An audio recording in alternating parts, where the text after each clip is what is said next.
નમસ્કાર, વીટીવી ડિજિટલમાં તમારું સ્વાગત છે અને હું છું આપનો દોસ્ત કરણ ચરોતરા. કડી વિધાનસભાની પેટા ચૂંટણી છે, એટલા માટે થઈને ભાજપ, કોંગ્રેસ અને આમ આદમી પાર્ટી ત્રણેય પોતાની રીતે મહેનત કરી રહી છે. પરંતુ આ વખતે ભાજપમાંથી રાજેન્દ્ર ચાવડાને મોકો મળ્યો છે. રાજેન્દ્ર ચાવડા, જે લોકો નથી ખબર એ લોકોને કહી દો કે જનસંઘના એ સમયના ઘણા પ્રચલિત વ્યક્તિ પણ હતા. આની સાથે સાથે મહત્વનું છે કે આટલા વર્ષોથી તેઓનો ભાજપ સાથેનો એક નાતો પણ રહેલો છે. પરંતુ પ્રશ્ન થાય છે કે શું ભાજપના રાજેન્દ્ર ચાવડા આવનારા સમયમાં કોંગ્રેસ અને આમ આદમી પાર્ટીને હરાવી શકશે? કારણ કે ભાજપ આની પહેલા 2 વખતથી તો કડીમાં જીતતો આપ્યું છે, પરંતુ આ વખતે જે પરિસ્થિતિ ઊભી થઈ છે એ સાવ અલગ છે. એટલા માટે થઈને જ્યારે અમે પૂછ્યું રાજેન્દ્ર ચાવડાને કે કોંગ્રેસ જીતી શકશે, ત્યારે એમને જે જવાબ આપ્યો ને એ જોવા જેવો છે. હવે શું જવાબ આવ્યો એ એકવાર સાંભળી લો. વિડીયો શરૂ કરતા પહેલા એક મહત્વની વાત. હવે તમે તમારો ફેવરિટ શો ડેઈલી ડોઝને વીટીવીની એપ્લિકેશન ઉપર પણ જોઈ શકો છો. શું કરવાનું છે? સૌથી પહેલા તો એપ સ્ટોર અથવા તો પ્લે સ્ટોરમાંથી વીટીવીની જે એપ્લિકેશન છે એને ઇન્સ્ટોલ કરવાની છે. આ બાદ એપ્લિકેશનને ઓપન કરીને બિયોન્ડના વિડીયોઝમાં જઈને ડેઈલી ડોઝના તમે બધા જ વિડીયોઝ એકસાથે જોઈ શકશો. હવે આપણે વિડીયોને આગળ વધારીએ. આપણા લોકલાડીલા ઉમેદવાર આદરણીય શ્રી રાજેન્દ્રભાઈ ચાવડા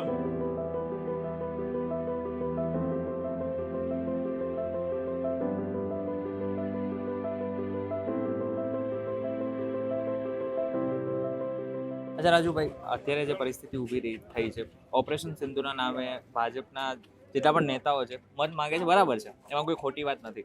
પરંતુ હવે કોંગ્રેસને કેમ નહીં મત આવે? એની પાછળનું કોઈ રીઝન? કારણ કે કોંગ્રેસે છે ને આ વખતે તો આમ આદમી પાર્ટી પણ છે. કોંગ્રેસને મત નહીં આપવાનું કારણ મતદારોનું એ છે કે એમણે અગાઉ કોઈ વિકાસના કામો કર્યા નથી સત્તામાં હતા ત્યારે. બરાબર.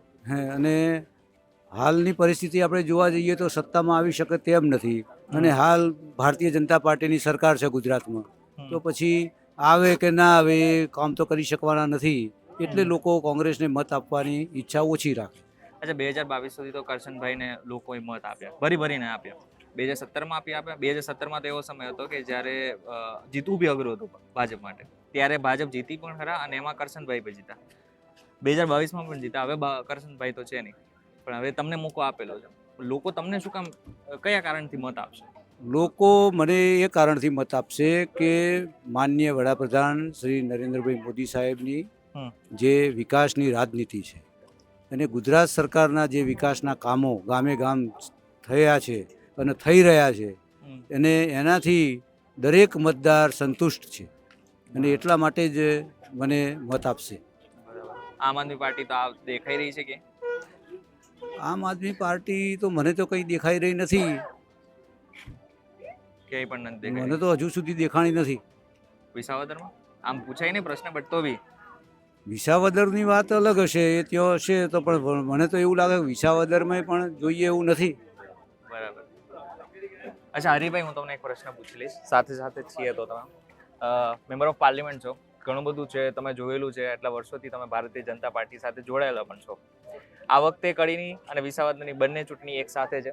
કડીમાં માહોલ અત્યારે ગરમ છે અને એવું લાગી રહ્યું છે કે ભાજપને ક્યાંક ને ક્યાંક તરફેણમાં પણ લોકો છે અને ઘણા બધા લોકો વિરુદ્ધમાં પણ છે. કારણ કે જેટલા લોકો જોડે વાત કરી રહ્યા છે, પરંતુ એવું કયું કારણ છે કે જેને કારણે આ વખતે ભાજપને મત આપશે જ લોકો, ભારતીય જનતા પાર્ટી? ભારતીય જનતા પાર્ટીમાં પ્રજાને પણ વિશ્વાસ છે, કારણ કે ભાજપે વિકાસની જે રાજનીતિ થકી લોકો સમક્ષ છેવાડાના વ્યક્તિ સુધી આ ભારતીય જનતા પાર્ટીના વિકાસના કામોના ફળનો અનુભવ લોકોને થયો છે, એક અનુભૂતિ થઈ છે.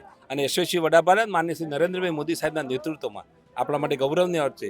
અને એ ગુજરાતનો વિકાસ અને દેશના વિકાસમાં આપણને ત્રીજી વખત વડાપ્રધાન કરીને આપણે સાબિત કરી બતાવ્યું છે કે માન્ય નરેન્દ્રભાઈ મોદી સાહેબમાં નેતૃત્વમાં પૂરેપૂરો પ્રજાને વિશ્વાસ છે અને આખી દુનિયા પણ એનું નોંધ લઈ રહી છે. ત્યારે આપણા અહીંયા કડી ખાતે જો આ પેટા ઇલેક્શન આવ્યું છે, કરશનભાઈ આપણા 108 જેવા હતા, સરળ હતા અને ક્યાંક દાખલો આપવો ભાષણમાં આપી શકે એવા કરશનભાઈ સરળ હતા.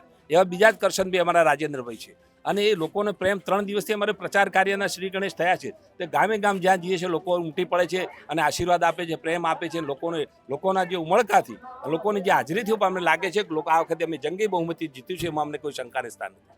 તો પછી કોંગ્રેસનો? કોંગ્રેસે કરીશું. કોંગ્રેસે વેતર બગાડ્યું છે એમ કે ચાલે. એમના સમયમાં એમને કામ કર્યું તો અહીંયા કામ કરવાનો વારો જ નહોતો. આ સમય બરાબર. વેસ્ટેજ કર્યો છે એમ કે તો ચાલે. બાકી ભારતીય જનતા પાર્ટીના નેતૃત્વમાં જ્યારથી ગુજરાતનું શાસન આવ્યું દેશના શાસનમાં આ ભારતીય જનતા પાર્ટીના માન્ય નરેન્દ્રભાઈ મોદી સાહેબોના આપણા યશસ્વી અહીંયા મુખ્યમંત્રી ભૂપેન્દ્રભાઈ પટેલ સાહેબના નેતૃત્વમાં અગાઉના અમારા મુખ્યમંત્રીશ્રીઓમાં જે ગુજરાતનો વિકાસ થયો અને દેશનો જે વિકાસ થઈ રહ્યો છે એ પ્રજાનો વિશ્વાસ છે. પ્રજાએ અમને આશીર્વાદ આપ્યા છે અને વારંવાર તમામ ચૂંટણીમાં ભારતીય જનતા પાર્ટીના અમને ત્યાં નેતાઓ અમે જીતીએ છીએ અને લોકોનો આશીર્વાદ એ જ બતાવે છે કે પ્રજાનો વિશ્વાસ છે ને વિકાસના કામો થકી અમે લોકો વચ્ચે જઈએ છીએ. પેલું સૂત્ર છે ને સૌનો સાથ, સૌનો વિકાસ, સૌનો વિશ્વાસ અને સૌનો પ્રયાસ, આ સૂત્ર સાર્થક થયું છે અને પ્રજાજનોને વિશ્વાસ છે. અચ્છા, મોદી સાહેબને લઈને ચૂંટણી લડી રહ્યા છો કે પોતાની રીતે?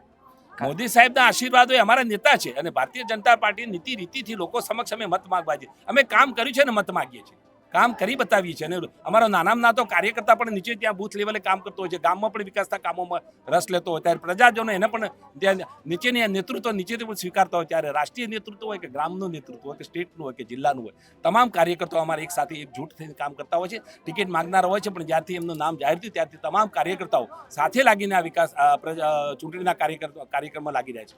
અચ્છા, છેલ્લો પ્રશ્ન પૂછી લઈશ તમને. અગર જીતો છો તમે કડીમાં તો પછી પહેલું કામ કયું કરશો?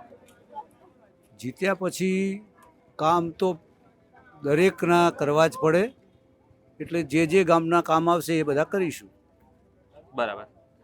ત્યારે આ બાબતને લઈને તમારું શું કહેવું છે અમને જરાક કોમેન્ટ કરીને ચોક્કસથી કહેજો. વિડીયો થકી જો તમને કોઈ ઇન્ફોર્મેશન મળી હોય તો વિડીયોને લાઈક અને શેર જરૂરથી કરજો. તો આ જ ઇન્ફોર્મેટિવ વિડીયોઝ માટે VTV ડિજિટલ સાથે જોડાયેલા રહેજો.